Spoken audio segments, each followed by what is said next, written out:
Seperti rusa yang merindukan sungai yang berair, demikianlah jiwaku merindukan Engkau, ya Allah. Bersama Hobasma Channel HKBP Suprapto, teduh di dalam Tuhan. Dengarlah firman Tuhan. Kita berdoa. Kasih karunia dan damai sejahtera daripada Allah Bapa dan anaknya Tuhan kita Yesus Kristus menyertai kamu sekalian. Amin. Shalom, horasma dihita saluhutna. Bapak Ibu, saudara-saudari yang terkasih di dalam nama Tuhan kita Yesus Kristus, saya yakin kita dalam keadaan sukacita, dalam keadaan sehat, dan dalam keadaan penuh dengan semangat. Kalaupun kita sedang banyak pergumulan, kita minta kepada Tuhan kita agar Dia bisa ikut campur tangan atas setiap pergumulan kita. Kalaupun dalam keadaan kurang sehat, kita minta kesembuhan, pemulihan daripada Tuhan kita Yesus Kristus.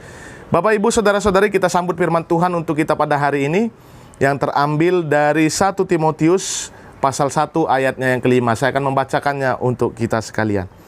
Tujuan nasihat itu ialah kasih yang timbul dari hati yang suci, dari hati nurani yang murni, dan dari iman yang tulus ikhlas. Demikian firman Tuhan. Bapak Ibu saudara-saudari, kalau kita lihat pada zaman kita sekarang ini, masih adakah orang, manusia yang benar-benar ketika dia menasehati untuk kebaikan orang yang dinasehati? Atau jangan-jangan kalau kita lihat di sekeliling kita, di dalam kehidupan kita ini sekarang, sudah banyak sekali orang yang menasehati dengan tujuan yang berbeda dari firman Tuhan. Mungkin saja dia menasehati agar dia terlihat hebat, sehingga dia mempermalukan orang yang dinasehatinya. Atau mungkin saja Bapak Ibu saudara-saudari, dia menasehati dengan cara yang salah. Mungkin dia menasehati dengan marah-marah atau dengan emosional. Itu juga tidak diperbolehkan. Kalau kita baca firman Tuhan untuk kita pada hari ini, dikatakan dalam hal menasehati, hendaklah kita menasehati dengan penuh kasih yang timbul dari hati yang suci.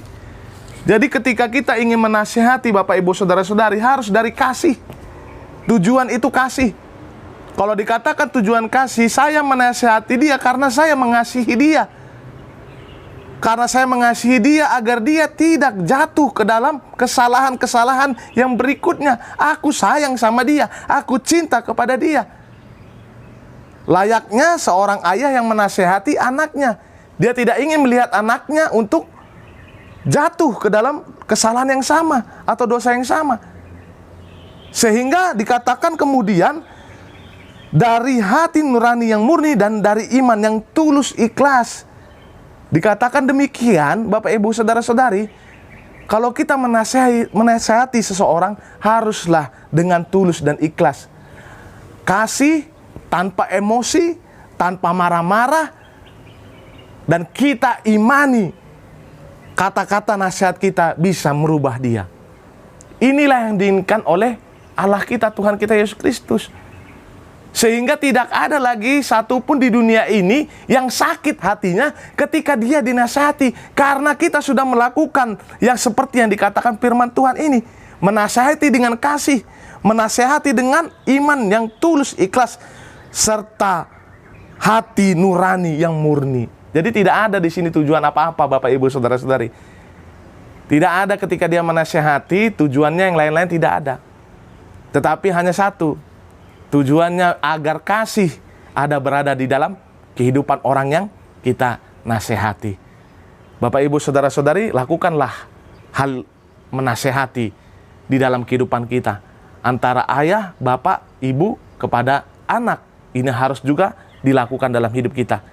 Antara kita dan saudara-saudara kita, namar dengan tubuh, nasihati, podai dia dengan seperti yang dikatakan firman Tuhan.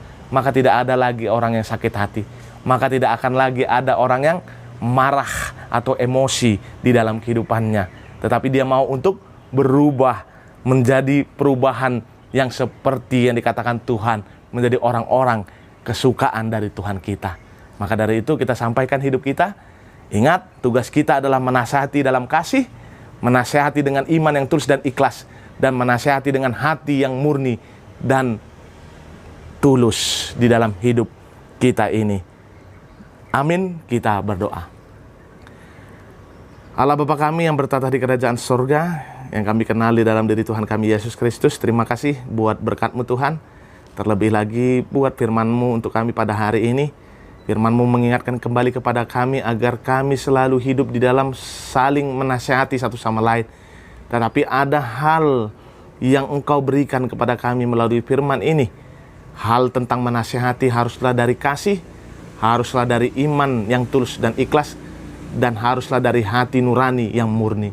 Maka dari itu Tuhan, kami akan mau untuk melakukan itu terhadap keluarga kami yang berumah tangga, orang tua sebagai orang tua kepada anak. Demikian juga kami yang hidup bersosialisasi di tengah-tengah kehidupan kami, kepada saudara-saudara kami, kepada teman-teman kami, sahabat-sahabat kami, kepada orang yang lebih tua dan lebih muda dari kami. Kami mau untuk menasehatinya dengan tulus dan ikhlas seperti firman-Mu Tuhan. Kami sampaikan hidup kami hanya ke dalam tangan pengasihan-Mu. Kami juga berdoa buat jemaat-Mu dimanapun mereka berada Tuhan. Jikalau dalam keadaan sakit Engkau mau untuk menjamah mereka, sembuhkan penyakit dari tubuh mereka Tuhan. Sehingga mereka juga mendapatkan kesembuhan daripada Engkau dan kembali bersuka cita di dalam kehidupannya. Kami manusia yang tidak luput dari dosa dan kesalahan, ampunkan itu agar kami layak berada di hadapan-Mu. Di dalam nama-Mu Tuhan Yesus Kristus kami berdoa dan mengucap syukur.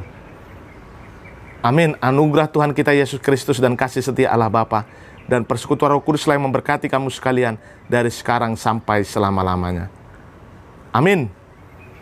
Selamat beraktivitas, selamat bekerja. Ingat, ketika kita menasehati, ada 3 hal yang harus kita lakukan, yaitu nasihati dalam kasih, iman yang tulus dan ikhlas, serta hati nurani yang murni. Horas